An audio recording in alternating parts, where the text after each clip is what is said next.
Sure. There's multiple sciences, even archaeology and the math, the engineering end of it, trigonometry, everything.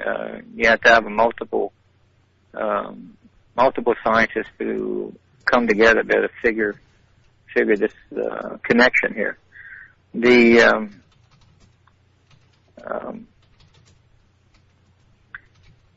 Let's see. I wanted to tell you something. Now I forgot it. Let's see here.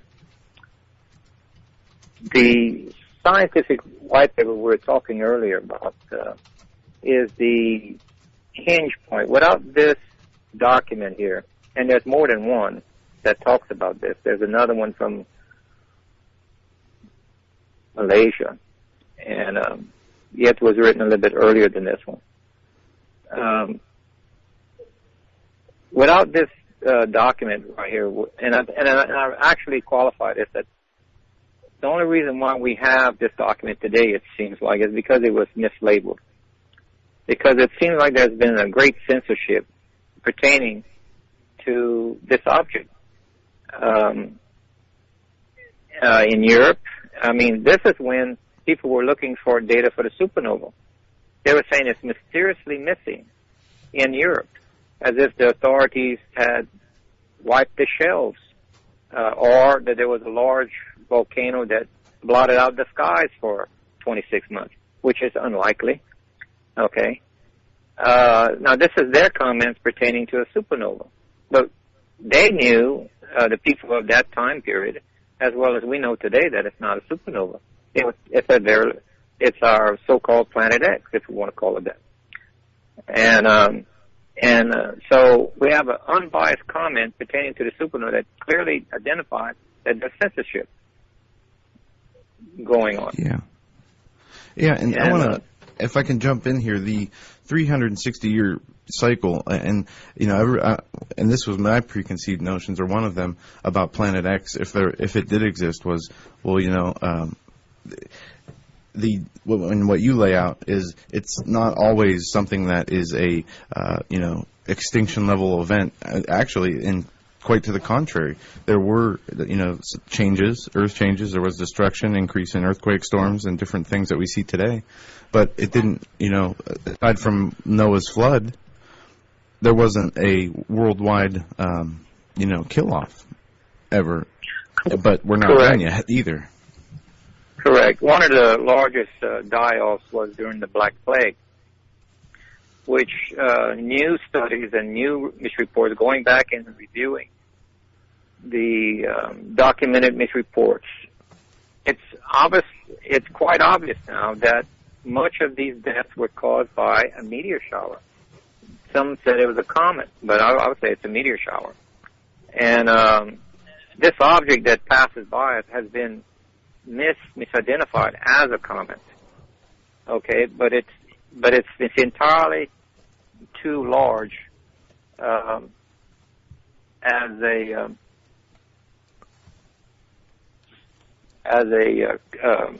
heavenly body to be a comet. Gotcha. It would have to be a whole new category. There's a gentleman in South America, Ferranza, his name is. He was an astronomer, and he coined the term planet/comet, and that's basically the best description. It's a planet-sized object with an elliptical orbit like a comet, has a tail like a comet, but it's too massive to to meet as far as what we would think a comet would be. And, Gill, ladies and gentlemen, we're talking with Gill Broussard. He's really the author, the person who put together, the independent researcher who put together Planet X, or Planet 7X. I'm sorry, my people are destroyed for lack of knowledge. Mr. Broussard, we do have right now the capability of putting up the entire presentation for those watching via YouTube Live. Just go to HagmannHagmann.com, click on the link to our YouTube channel. There you can catch the entire broadcast live. Where do you want me to put this, and then we're going to let you continue with your what page, or what slide? Move on down to see the Chinese guest star, which would be page 188. Let me see here. And Page 188. Page number. It's up on it top. it depends on whether or not you have the presentation or whether or not you have the book. Okay. How many pages you got? 324. In your book? 314. Oh, 314. I'm sorry. Okay, I have 318, so we're going to be very close. Sure. Okay. In the bookmarks here, in the marks, I've got Sodom and Gomorrah. It starts out with the Cain flood, Noah flood, and Tower of Babel. And yeah, so if you go down about halfway, you see the Chinese guest star. There we go. Okay, I'm clicking on that, and bang, we're there. Okay, so folks watching this live via YouTube, pay attention to your screen. Go ahead, Mr. Broussard. All right. It shows you the location of the capitals at the time that these astronomers saw the object between China, Korea, and Japan. These were the points where they did their observation. If you see that to the right, you see a dragon with an actual planet in the center of it, and it has lightning coming out the ends. Right. This is a picture that I took when I was in Beijing, which is on a bronze bell. It's throughout their culture. The dragon is called, or in our Bible it's called the fiery dragon of old.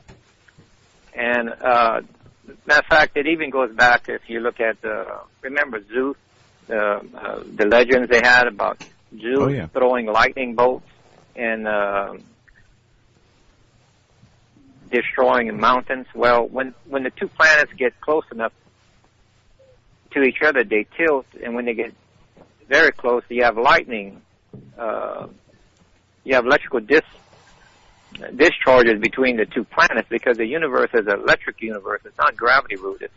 It's a electromagnetic universe, and lightning jumps between these things, these two planets. And when you're able to have lightning bolts anywhere from a mile or two to up to 80 miles across.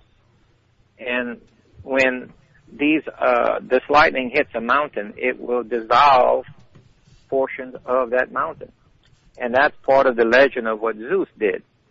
This planet was actually called Zeus, or Jupiter, or Baal, or multiple names like this throughout history.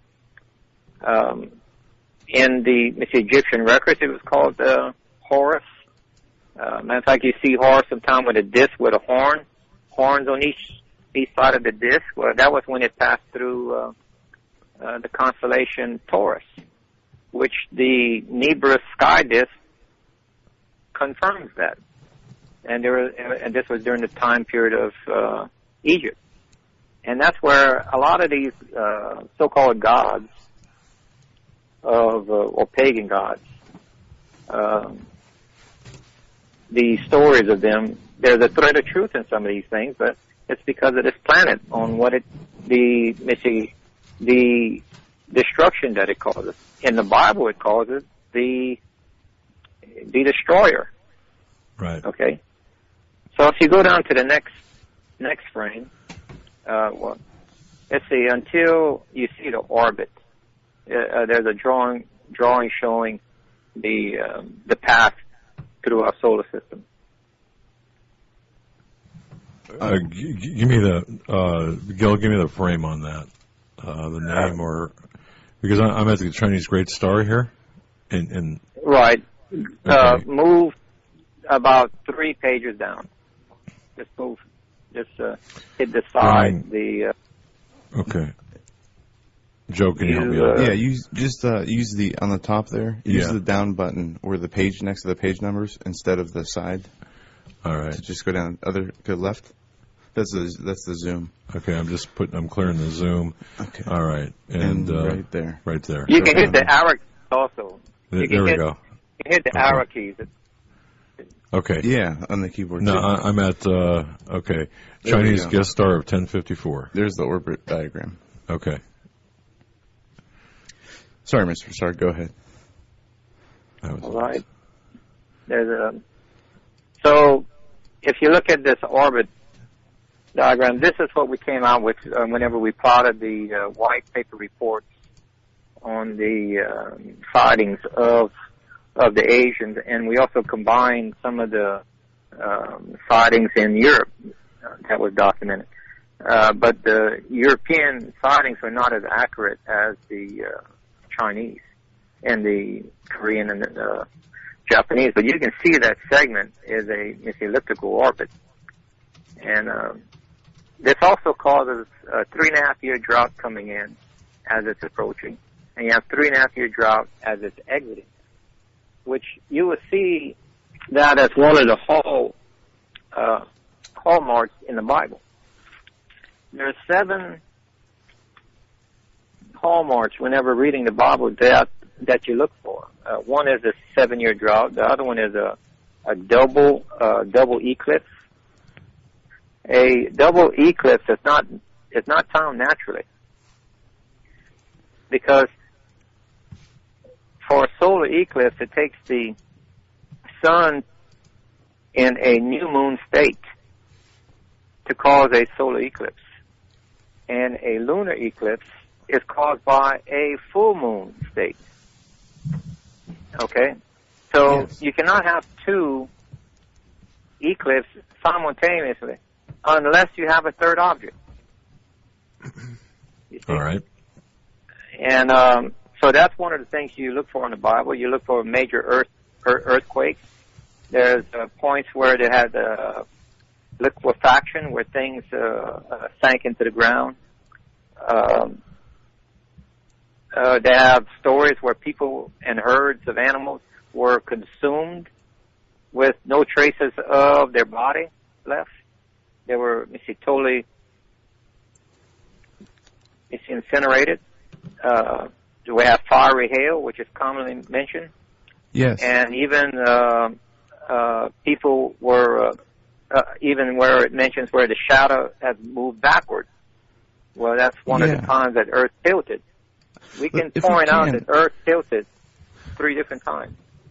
Yeah, can we get into some of these biblical stories? I think Joshua's long day is one of the ones that explains this tilt, this of the axis of the Earth. And you talk about that was the Hezekiah. Yeah, Hezekiah. Okay. Hezekiah had a tilt. Okay, if you want to talk about Hezekiah. Yeah, absolutely. And I mean, we're looking at the presentation and all these, the story from Joseph, you have Sodom and Gomorrah, the Exodus. If you will, walk us through these at however pace you want to go, and we'll throw these images up there because there's so much here. Okay, just click on Hezekiah for a moment, and there'll King be Hezekiah. All right, King Hezekiah and Isaiah. The day the shadow moved and earth tilted. Okay. If you hit Control L, it will give you that into full screen mode, and you can hit exit to exit out whenever you want to change page. That way your viewers can see a little bit larger. But with Hezekiah, during the time of Hezekiah, all of the calendars globally changed from 360 days to 365 and a quarter days. This is not just a biblical change for the Hebrews. Matter of fact, this is where it was Hezekiah and Isaiah that created the lunar calendar, because before that you didn't need a lunar calendar. It was 30-day months, and it was and years started when the crop was ripe, when it was with the equinox. So right here we had a major change, and there's an error in the English Bibles where it says it was a sundial that went backwards. But in the Hebrew, whenever we go back and read that, it says the shadow on steps moved backwards and forwards, 10 steps. Now, and you have that shown in your diagram as Hezekiah's shadow. and you place that at 687 BCE. Is that correct? Correct. Yeah. There's I'm able to date. I was able to find dates now that's been a mystery. Like when Abraham was born, there was a sign in the sky. I was able to find that. I was able to find when the exact time period, the mid of the drought of Joseph of Egypt, because of the Nibiru sky disk, and we were able to go back and backtrack this one to 687. But you see, if the shadow moved from east to west on a sundial, that meant the Earth had to come to a complete stop, reversed, come to another complete stop, pick up speed 3 or 4 times as normal speed to bring it back to the point of origin where there's no delay in time, because there's no mention of time being a delay there. Between the stopping and the acceleration, you'd have all the oceans emptied out onto the continent if it was a sundial with the shadow. But looking back at the Hebrew text again, it says that it was shadows on a step. Well, that step was pointing north and south, then you're looking at a tilt of 26 to 28 degrees while Earth is still spinning. A Earth pole is shift. Tilting. Right. Of only 26 to 28 degrees. Okay. This happened 3 times in history as far as what I was able to find data on. And the Nibiru sky disk also shows a 26 to 28 degree tilt. Because the two planets, if you want to call them, are like 2 bar magnets, the opposite poles attract to each other and they tilt. And then because they're moving, it takes about 6 hours for it to have that attraction, then come to its maximum tilt. Then as it's leaving, it's starting to straighten back up. It takes about 6 hours for it to reach the maximum distance away for where it doesn't have effect. So there's about a total of 12 hours effect on Earth as it's tilting. That's about 1,800 miles, a 26 to 28 degree shift. Moving within 6 hours gives you about 300 miles to anywhere from 300 to 150 mile an hour wind. Wow. Oh, okay, and if I can just, for the visually challenged out there who are listening to this without the benefit of any type of visuals here, what Gill Broussard has done is laid out a frame here in the top left, Book of Kings, chapter 20, verse 11, in the Hebrew. It references this, I guess a pole shift, if you will. The same with Book of Isaiah 38, verse 8. And the diagram shows the Earth transiting the debris field of Planet X. Is that right? The Earth did transit the debris field of Planet X, or otherwise is in close proximity to it? This one is a little bit different. This one, Earth was ahead of it. So the body passed behind it, and that's what caused the tilt. It came close enough, but there was no meteor shower pertaining to Hezekiah. 5 months later was a meteor shower that killed 185,000. That was soldiers waiting at the doorstep of Jerusalem, ready to conquer it. And matter of fact, the Jewish texts, Jewish writers said it was fiery hail that killed them. All right, but for this, I don't want to get ahead of myself or yourself. I didn't mean to take you out of that. So the Earth precedes or is ahead of basically Planet X, which is transiting or has transited the Earth's orbit, and that causes a 26 to 28 degree pole shift, which in turn is documented in the Hebrew text of the Bible in Kings chapter 20, verse 11, and the book of Isaiah, chapter 38, verse 8. And you have it spelled out here. And I like the Isaiah 38.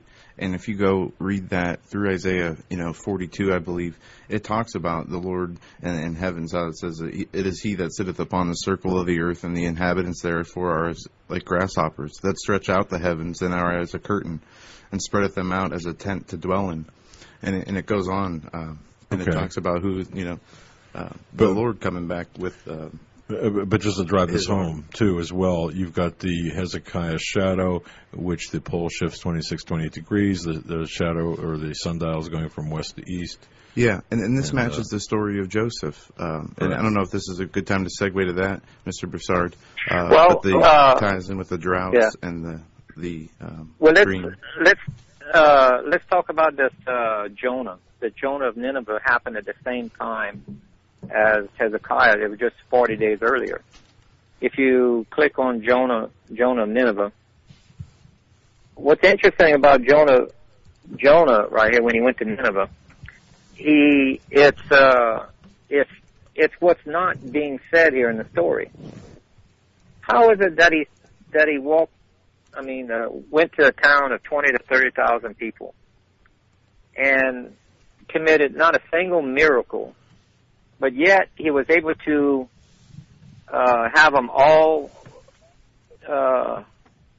through repent by simply him saying, "In 40 days your doom comes." What is it that would make a whole town? Try that today, and see if you could get a whole town to change without making one miracle. Well, you're right. Jonah was told to prophesy to Nineveh to repent. Right. And he refused, and he was taken in the belly of the whale, and he told them. And go ahead, continue. Remember, there's only 2 pages to Jonah. One's about the whale, one's about Nineveh. Remember where Yeshua said, for a wicked and adulterous generation, there will be only one sign for them. It is the son of Jonah. Yep. All right. Remember, in another part, he says you would look for a sign in the sky. Well, during Jonah, the only thing Jonah had to do was point to the sky. Because if you look at I have another drawing that says 40-day orbit. Okay. Yes, I've got that, and we're going to put that right up here. 40 days.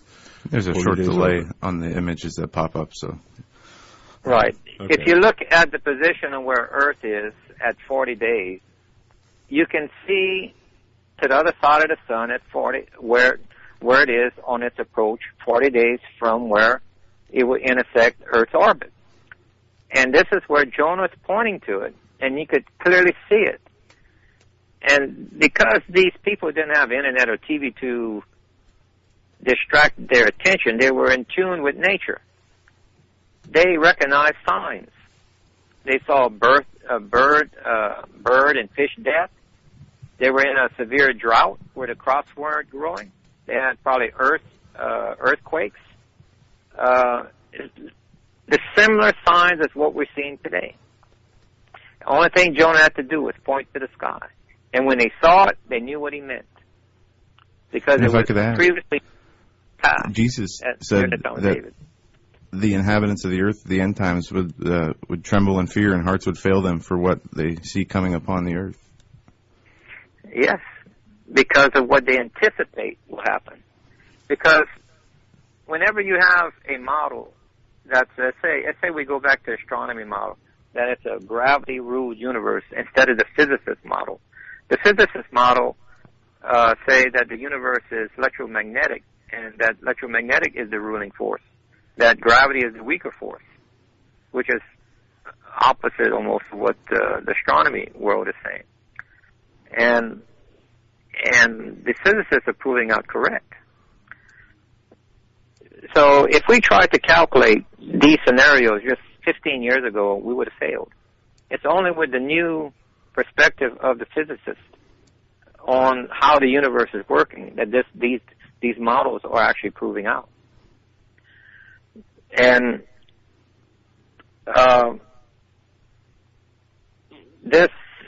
this object we can prove in the past, like during the time of, just like you had quoted there, men's heart will fail. Because when they use a astronomy model, the astronomers would say it's impossible for it to pass in between the moon and the Earth, that it would grab hold to us and drag us into outer space, that our destruction is near. All of these terrible scenarios, they would say. Mm-hmm. But with the physicist model, it is actually, it can happen. Because gravity is the weaker force, and electromagnetic is the ruling one.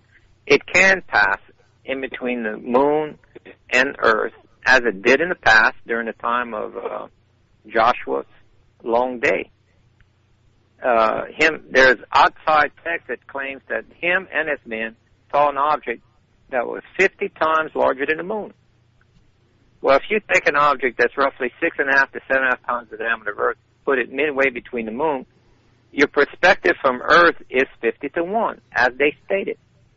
And we have 3 qualifiers that we can back calculate that gives us this rough estimate of 6.5 to 7.5 times the diameter of Earth. And Earth is tilted 3 times in its past. And wow. But okay. This is Jonah's warning. He didn't, for us to see, remember he said Yeshua said we'd see a sign in the sky. Well, we're not going to see a whale swallowing Jonah in the sky. We're going to see this mark of Jonah, what he was pointing to Nineveh here. Because remember, the world is a wicked and adulterous generation. This is what this world, and they'll only have 40 days warning. This is when the government's going to tell them that it's coming, that this object is not a comet, that it's a planet. But if you're attentive, like he says to be, to look, if I am correct, and I can't say that I am 100%, but if we are correct, you should see this around Hanukkah, okay? And that's the Feast of Lights. And that's when you start making your way to Jerusalem to celebrate Passover in Jerusalem. Because Elijah returns on the Feast of Passover. And then the Messiah should be returning 3.5 days, mid of week, mid of night. He comes like a thief, because this follows a Hebrew wedding. It doesn't follow a Western wedding. The groom sends a messenger ahead of time to tell the father of the bride, don't hit me over the head, I'm not a thief. I'm coming in the middle of the night to pick up my bride. And she knows to tell the bridesmaids and the bride. The bridesmaids are, you've heard it in the English Bible, as virgins with lamps, the 10 virgins. But the word there in Hebrew is maiden. They're maidens, they're 10 maidens. They're bridesmaids. Okay? And only the bridesmaids carry the lamp. The brides don't carry lamps. This is a nighttime procession. There's no street lights. Mm-hmm. Okay? And the bridesmaids are the ones lighting the way for the groom and the bride. The bride has to be brought to her chamber before she's married. There's a preparation chamber where she's doing a mikvah, preparing herself. It's not like a Western wedding where it goes straight from the house to the wedding. So we have to look, since this book is a Middle East book written by the perspective of Hebrews, we need to get into that mindset and mind frame of the Hebrews and the Middle East perspective on the way a wedding is done and a few other things to better understand this Bible correctly. And this is one of them. This is one. We have to get a grip on what Jonah actually saw. Gill, if I may, and pardon me if I missed this, I was at the beginning of the show. I had to take care of some technical issues, which are taken care of now. So I might have missed this. If let's just say here, we've got 10 minutes at the top of the hour, roughly 9 minutes at the top of the hour. Let's just say that you were called to testify in a courtroom, and we're all jurors here, okay? And you're called as an expert witness.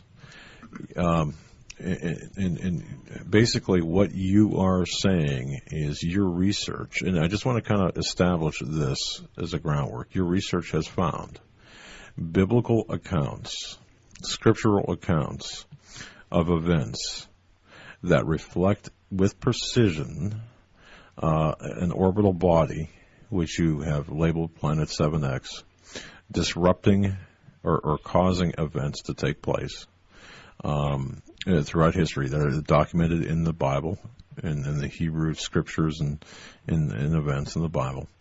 And moreover, this Planet 7X is on its way into our path again, making another orbit, and we will see it here and feel the effects of it next year. This is kind of... We're already feeling the effect.